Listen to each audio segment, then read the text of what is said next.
Hello friends, मेरा नाम लोकेश। आ गई है ministry of defence ASC centre की तरफ से ये वैकेंसी। कुल 400 पोस्ट के लिए ये वैकेंसी है। कौन कौन से पोस्ट के लिए ये वैकेंसी निकाली गई है, इसका एलिजिबिलिटी क्राइटेरिया क्या है, आपको एप्लीकेशन कैसे फिलअप करना है, इसका सिलेबस क्या होगा, कैसे होगा, वो सारी डिटेल्स हम इस वीडियो के अंदर देखेंगे। अगर हम नीचे आए तो देखेंगे कि हम यहाँ पे सारे पोस्ट का जो डिस्ट्रीब्यूशन है वो किया गया है कास्ट के हिसाब से। फर्स्ट अगर हम देखें एएससी सेंटर नॉर्थ, यानी एएससी सेंटर नॉर्थ और साउथ दो रीजन के लिए ये वैकेंसीज निकाली गई है। अगर हम नॉर्थ की बात करें तो यहाँ पे आती है civilian motor driver. Civilian motor driver total 115 post के लिए ये वैकेंसी निकाली गई है। लेवल 2 का इसका सैलरी पे होगा, यानी 19,900 प्लस डियरनेस अलावेंस, यानी आपकी सैलरी टोटल 25,000 के आसपास आपकी सैलरी जाएगी। तो यूआर के लिए 50 पोस्ट, एससी के लिए 3, एसटी के लिए 29, ओबीसी के लिए 22, ईडब्ल्यूएस के लिए 11। नेक्स्ट पोस्ट की अगर हम बात करें तो आती है क्लीनर के लिए। क्लीनर के टोटल 67 पोस्ट के लिए ये वैकेंसी निकाली गई है। यूआर के लिए 23, एससी के लिए 2, एसटी के लिए 14, ओबीसी के लिए 22, ईडब्ल्यूएस के लिए 6। इसका पे स्केल रहेगा लेवल 1, यानी 18,000 प्लस अलावेंसेस, यानी 23,000 के आसपास आपकी सैलरी जाएगी। उसके बाद अगली पोस्ट की अगर हम बात करें तो आती है कुक के लिए। कुक का लेवल 2 का पे स्केल रहेगा, यानी 25,000 के आसपास आपकी सैलरी जाएगी। टोटल पोस्ट 15, एसटी के लिए 6, ओबीसी के लिए 8 और ईडब्ल्यूएस के लिए 1। उसके बाद अगली पोस्ट है सिविलियन केटरिंग इंस्ट्रक्टर। इसकी लेवल 2 की इसकी सैलरी पे रहेगी। टोटल 3 पोस्ट है, एसटी के लिए 1, ओबीसी के लिए एससी के लिए 1, ओबीसी के लिए 1 और एसटी के लिए 1। उसके बाद हम आते हैं एएससी सेंटर साउथ। साउथ के लिए निकाली गई वैकेंसी लेबर के लिए। टोटल 193 पोस्ट के लिए ये वैकेंसी है। यूआर के लिए 77, एसटी के लिए 54, ओबीसी के लिए 43 एंड ईडब्ल्यूएस के लिए 19। लेवल 1 का इसका पे स्केल रहेगा लेबर के लिए। एमटीएस के लिए टोटल 7 वैकेंसीज निकाली गई है। लेवल 1 का इसका पे स्केल रहेगा। यूआर के लिए 3 एंड ओबीसी के लिए 4। टोटल 400 पोस्ट के लिए ये वैकेंसीज है। उसके बाद अगर हम नीचे आए तो कौन कौन से रीजन के लिए कितनी कितनी वैकेंसीज है, किस किस पोस्ट के लिए, वो सारा डिस्ट्रीब्यूशन यहाँ पे दिया गया है। हर एक पोस्ट के लिए, हर एक रीजन के लिए आपको अलग अलग एप्लीकेशन नहीं करना है। आपको एप्लीकेशन सिर्फ 2 सेंटर पे करना है, ASC centre north and ASC centre south. जिस भी पोस्ट के लिए आप एप्लीकेशन करना चाहते हो वो कौन से सेंटर के अंदर आता है उसे आपको देखना है और उस सेंटर का एड्रेस पे आपको एप्लीकेशन भेजना है। मानो आप कुक के लिए आवेदन करना चाहते हो तो आपको एएससी सेंटर नॉर्थ इस एड्रेस पे आपको एप्लीकेशन भेजना है। मानो आप एमटीएस के लिए अप्लाई करना चाहते हो या लेबर के लिए अप्लाई करना चाहते हो तो एएससी सेंटर साउथ इस एड्रेस पे आपको एप्लीकेशन भेजना है। उसके बाद अगर हम नीचे आए तो नीचे दिया हुआ है डिटेल्स, आपकी एलिजिबिलिटी उस पोस्ट के लिए क्या होनी चाहिए। सिविलियन मोटर ड्राइवर के लिए आप अप्लाई करते हो तो आपके पास मैट्रिकुलेशन यानी 10th पास होना मस्ट है। उसके बाद एक valid driving licence, both heavy and light. आपके पास heavy and light driving licence आपके पास होना इम्पॉर्टेंट है। उसके बाद आपके पास 2 साल का एक्सपीरियंस आपके पास होना चाहिए। मोटर ड्राइविंग में आपके पास 2 साल का एक्सपीरियंस होना आवश्यक है। उसके बाद आती है नॉलेज ऑफ मोटर मैकेनिज्म, यानी व्हीकल में अगर कुछ छोटी मोटी प्रॉब्लम हो जाती है तो आपको खुद से उसको सॉल्व करते आने चाहिए। फिर उसके बाद हम बात करें क्लीनर की। क्लीनर के लिए मिनिमम रिक्वायरमेंट है आपके पास 10th होना चाहिए और should be proficiency in trade, आपको वो काम करते आना चाहिए। उसके बाद आते हैं हम कुक। Minimum qualification 10th। आपको इंडियन कुकिंग आनी चाहिए और 1 साल का एक्सपीरियंस आपको यहाँ पे बोला गया है। एक्सपीरियंस यहाँ पे डिज़ायरेबल है, आपके पास एक्सपीरियंस लेटर हो या ना हो फिर भी चलेगा, लेकिन आपके पास कुकिंग का नॉलेज आपके पास होना चाहिए। स्किल टेस्ट में आपको वहाँ पे कुकिंग करने को बोलेंगे, इसके लिए आपको कुकिंग का नॉलेज होना चाहिए। उसके बाद हम सिविलियन केटरिंग इंस्ट्रक्टर की बात करें तो इसके लिए आपके पास होना चाहिए मिनिमम रिक्वायरमेंट 10th और डिप्लोमा और सर्टिफिकेट इन कैटरिंग आपके पास होना चाहिए। कैटरिंग का डिप्लोमा या सर्टिफिकेट आपके पास होना आवश्यक है फ्रॉम एनी रिकॉग्नाइज इंस्टीट्यूट। एक रिकॉग्नाइज इंस्टीट्यूट से आपके पास ये होना चाहिए। और इसके बाद बोला है 1 साल का आपके पास एक्सपीरियंस होना चाहिए इन केटरिंग इंस्ट्रक्टर। इसको भी बोला गया है डिज़ायरेबल, आपके पास एक्सपीरियंस लेटर हो या ना हो फिर भी आप इसके लिए, इस पोस्ट के लिए अप्लाई कर सकते हैं, लेकिन आपके पास उसका नॉलेज होना इम्पॉर्टेंट है। स्किल टेस्ट में इसके बारे में आपको पूछा जाएगा। उसके बाद आता है लेबर। लेबर का मिनिमम क्वालिफिकेशन है 10th और आपको वो काम करते आने चाहिए। MTS सफाई वाला, यहाँ पे इन्होंने क्लियरली मेंशन किया है कि MTS का काम क्या होगा। इसके MTS का मिनिमम रिक्वायरमेंट है 10th, should be proficiency in trade, आपको वो काम करते आने चाहिए। एज लिमिट, अगर हम सिविल मोटर ड्राइवर छोड़े, सिविल मोटर ड्राइवर को 18 से 27 साल मिनिमम रिक्वायरमेंट दी गई, यानी 18 मिनिमम 27 साल मैक्सिमम। सिविल मोटर ड्राइवर छोड़ के सारे पोस्ट के लिए 18 से 25 साल आपकी आयु चाहिए। इसके बाद एज रिलैक्सेशन की हम अगर बात करें तो ST के लिए, SC ST के लिए 5 साल का एज रिलैक्सेशन है, OBC के लिए 3 साल का। अगर आप गवर्नमेंट सर्वेंट या एक्स सर्विसमैन हो तो आपको 3 साल का यहाँ पे एज रिलैक्सेशन दिया गया है। इसके बाद अगर हम बात करें पर्सन विद डिसेबिलिटी की, अगर आप UR में आते हो, जो भी डिसेबल पर्सन है अगर वो कैंडिडेट UR में आता है तो उसको 10 साल की छूट दी गई है। OBC में आता है तो 13 साल, SC ST में आता है तो 15 साल। उसके बाद हम अगर बात करें तो फोटोग्राफ्स कितने भेजने हैं, 1 recent passport size photo should be paste on application. जो एप्लीकेशन में आपको एक आपका फ़ोटो है वहाँ पे आपको पेस्ट करना है, और 2 passport size photo, 2 additional photographs आपको एप्लीकेशन के साथ में भेजना है।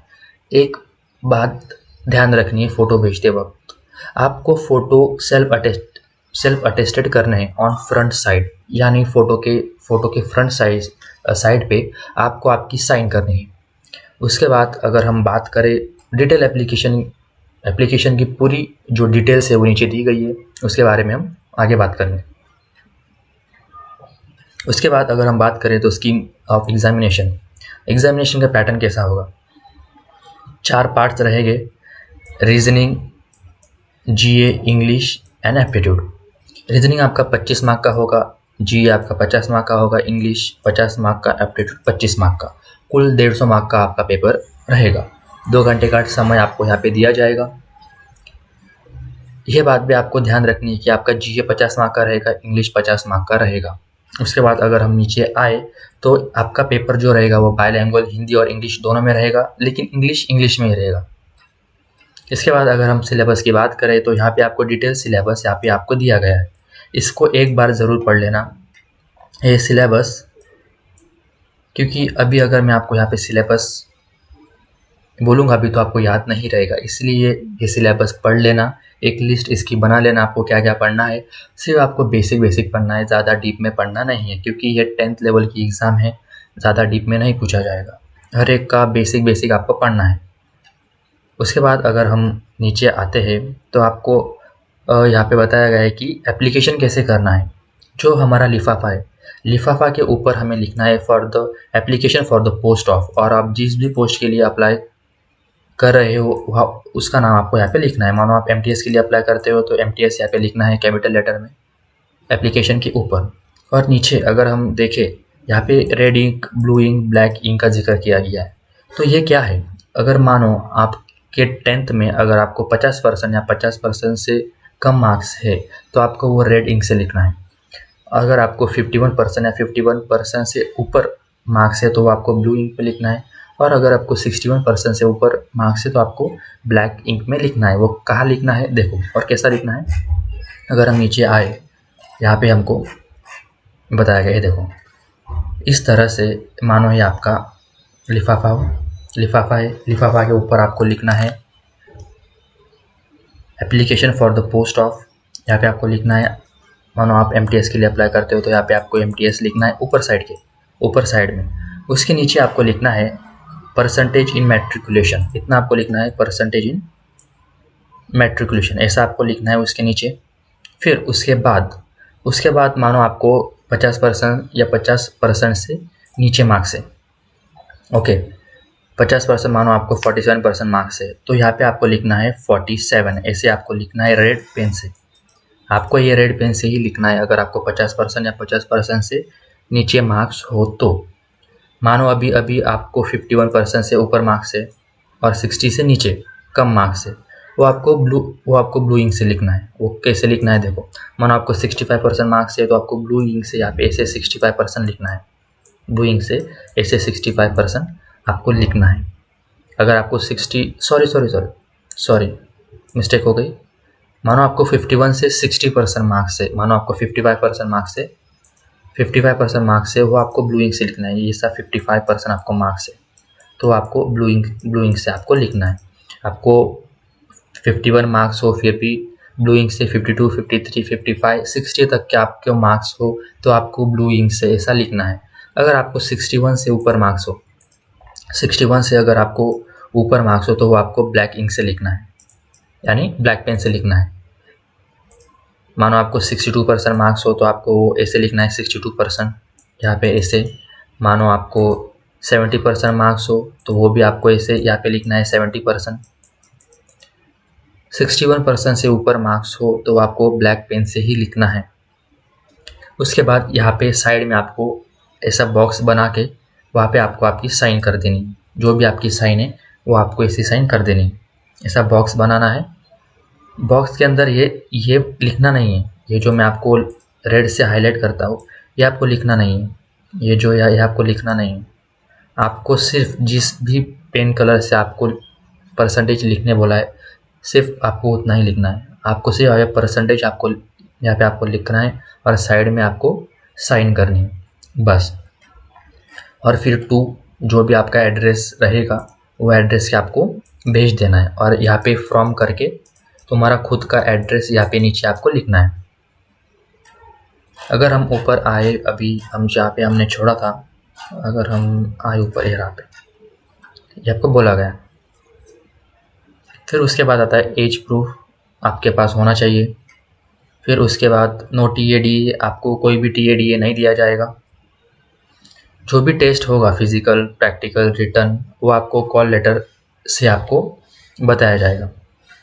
उसके बाद अगर हम नीचे आए तो यहाँ पे आपको बोला गया है कि रीजंस फॉर एप्लीकेशन कैंसिल आपका एप्लीकेशन कब हो सकता है। अगर मानो आपका एप्लीकेशन इनकम्प्लीट हो या साइन नहीं किया गया हो तो आपका एप्लीकेशन जो है वो रिजेक्ट हो सकता है।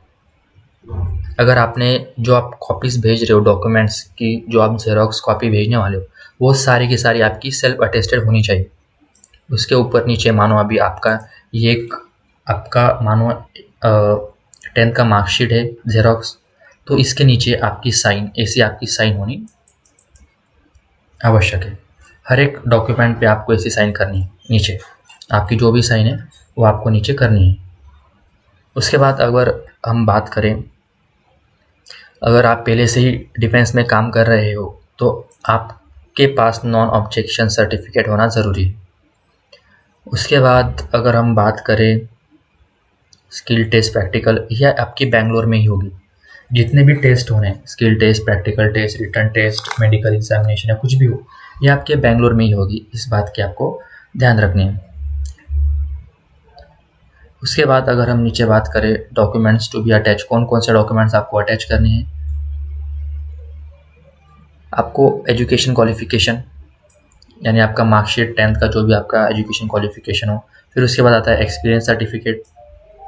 फिर उसके बाद आता है आपका कास्ट सर्टिफिकेट, जो भी आप कास्ट से अप्लाई करते हो उसका सर्टिफिकेट। फिर उसके बाद आता है आपका, अगर आपके पास मार्कशीट CGPA में है तो उसको आपको ग्रेडिंग देनी होगी, ग्रेड के हिसाब से आपको परसेंटेज देनी होगी।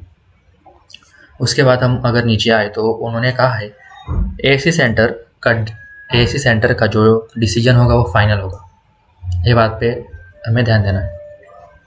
हम उन्हें चैलेंज नहीं कर सकते कि मैंने इतना पेपर लिखा था, आपने इतने मार्क्स दिए, रीचेकिंग वगैरह ऐसा कुछ भी उन्होंने बोला नहीं, ऐसा कुछ भी नहीं होगा। उसके बाद अभी अगर हम नीचे आए तो उन्होंने कहा है इम्पोर्टेंट नोटिस,